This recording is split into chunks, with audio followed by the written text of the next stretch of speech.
ఇచ్చాడు, మొన్న అప్పుడు చేయలేను అన్నాడు, ఇస్తానని జగన్ ఓటేశారు.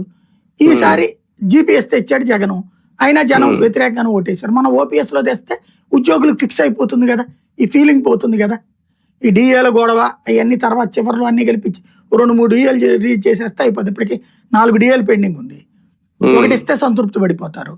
తర్వాత వాళ్ళు ఇప్పుడు ఇంకోటి వాళ్ళ ఉద్యోగ వయసు పెంచాడు 60 నుంచి 62 ఏళ్ళకి కార్పొరేషన్ వీళ్ళందరికీ. వస్తున్న దానివల్ల నిరుద్యోగులకి నష్టం. జగన్ అట్లా ఒప్పుకోలేదు, నిరుద్యోగులు నాశనం అవుతారు వద్దన్నాడు. వీళ్ళు ఈయన పెంచాడు, తద్వారా ఆయన ఇవ్వలేని ఈయన ఇచ్చినట్టే కదా ఉద్యోగుల విషయంలో. అంతే కదా. ఒక రకంగా చెప్పాలంటే ఒకప్పుడు చంద్రబాబు ప్లేస్ లోకి జగన్ వచ్చాడు, రాజశేఖర రెడ్డి ప్లేస్ లోకి బాబు వచ్చాడు. ఉద్యోగులకి నిర్ణయాలు రాజశేఖర రెడ్డి తీసుకునేవాడు, బాబు అప్పుడు అన్ని ఇబ్బంది పెట్టేవాడు. ఇప్పుడు రివర్స్ అయింది అనమాట.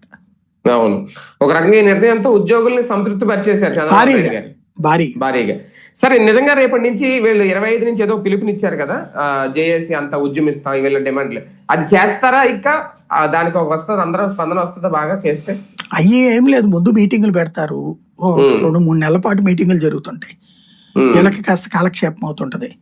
ఆ తర్వాతన ఒక 3-4 నెలల తర్వాతన వీళ్ళు ఏదో గొడవకు దిగే టైంలో ఒక 2 డిఏలు రిలీజ్ చేయడము ఏదో చూస్తారు.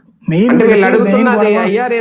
మధ్యంతర భృతి ఇవ్వరు వీళ్ళు అనుకుంటుంది ఏంటంటే, నేను అనుకోవడం